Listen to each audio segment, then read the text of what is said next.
මේ වාර්තාවේ ඇතුලේ තියෙන අන්තිමටම තියෙන දේ මුලින් කියන්නම්. මොකද මට අවශ්‍යයි මේ වාර්තාවේ පවතින නිර්දේශ වලට රනිල් වික්‍රමසිංහ ඍජුවම සම්බන්ධයි කියන නිර්දේශ ප්‍රමාණයක් තියෙනවා.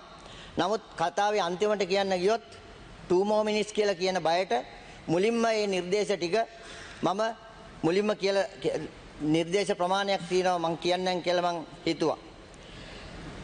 ඒ වාර්තාවේ නිර්දේශ ඇතුලේ නිර්දේශ කීපයක් තියෙනවා ගරු නියෝජ්‍ය කතානායකතුමනි.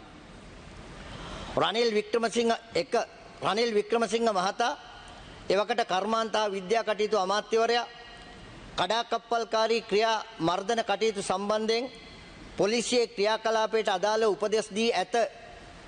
වික්‍රමසිංහ මහතාට එමදු නියමයක් කිරීමට නෛතික බලයක් නොමැති වූ බවත් ඒ සම්බන්ධයෙන්ද ඔහු තම අයථා බලය ලෙස පාවිච්චි කර ඇති බවත් කොමිෂන් සභාවේ අදහසයි.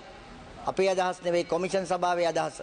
බලය අයිතු ලෙස පාවිච්චි කරා කියලා කොමිෂන් සභාව කියනවා.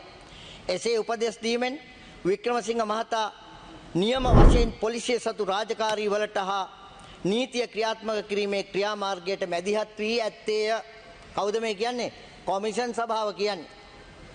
ඒ විතරක් නෙවෙයි තව තැනක කියනවා රනිල් වික්‍රමසිංහ මහතා හා ජ්‍යෙෂ්ඨ පොලිස් අධිකාරී නලින් දෙල්ගොඩ මහතා බටලන්ද නිවාස යෝජනා ක්‍රමේ B2 B8 B34 හා A1 ඇලයිරක් 8 යන නිවාසවල නීති විරෝධී රැඳවුම් ස්ථාන හා වදකාගාර පැවැත්වීමට අනියමින් වගකිය යුතු වන්නෝය. කවුද? රනිල් වික්‍රමසිංහ. කවුද මේ කියන්නේ? කොමිසමයි මේ කියන්නේ.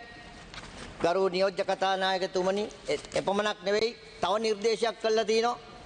1988 ජනවාරි මාසේ 1 වෙනි දින සිට 1990 දෙසැම්බර් මාසේ 31 වෙනි දින දක්වා වූ කාල සීමාව තුල බටලන්ද නිවාස යෝජනා ක්‍රමයේ යම් නිවාස පුද්ගලයන් නීති විරෝධීව රඳවා ගැනීමට හා ඔවුන්ට වද දීමට පාවිච්චි කර තිබේ.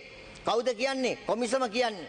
මේ කාර්ය සඳහා පාස සඳහන් නිවාස පාවිච්චි කර ඇති බවට තීරණාත්මක සාක්ෂි තිබේ. මොකද්ද නිවාසය? බටලන්ද නිවාස සංකීර්ණයේ B2 නිවාසය.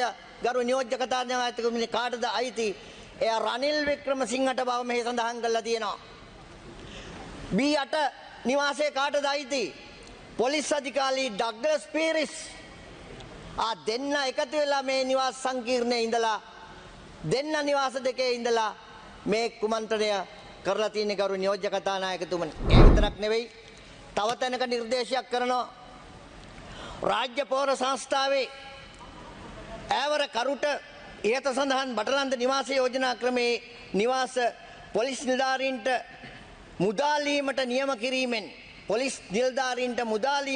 කිරීමෙන් රනිල් වික්‍රමසිංහ මහතා කර්මාන්ත අමාත්‍යවරයාගේ තත්ත්වයෙන් වූ ඔහුගේ බලතල අයුතු ලෙස පාවිච්චි කර තිබේ. අපිද කියන්නේ කොමිසම කියන්නේ කර්මාන්ත අමාත්‍යවරයාගේ තත්ත්වයෙන් වූ ඔහුගේ බලතල අයුතු ලෙස පාවිච්චි කර තිබේ. ගරු කතානායකතුමනි, මේවා තියාගෙන තමයි අල් ජසීරා ගිහිල්ලා කියන්නේ. මොකක්ද අල් ජසීරා ගිහිල්ලා කියන්නේ?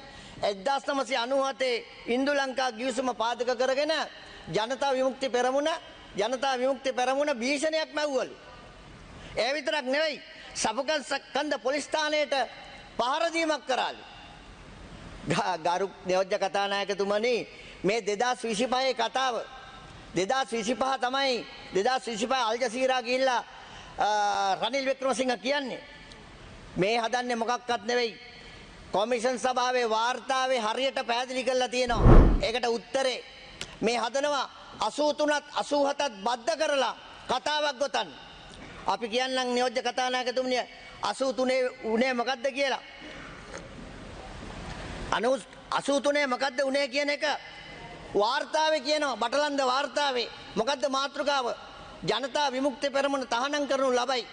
ප්‍රචණ්ඩ කියා ආරම්භ වේ කියන සිරස්තලයේ යටතේ ගරු නියෝජ්‍ය කතානායකතුමනි, මේ මාතෘකාව එදා පැවති වාස්තවික තත්ත්වයන් පිළිබඳවත් එදා පැවති වාතාවරණය පිළිබඳවත් බොහෝ දේ ප්‍රකාශ කරනවා.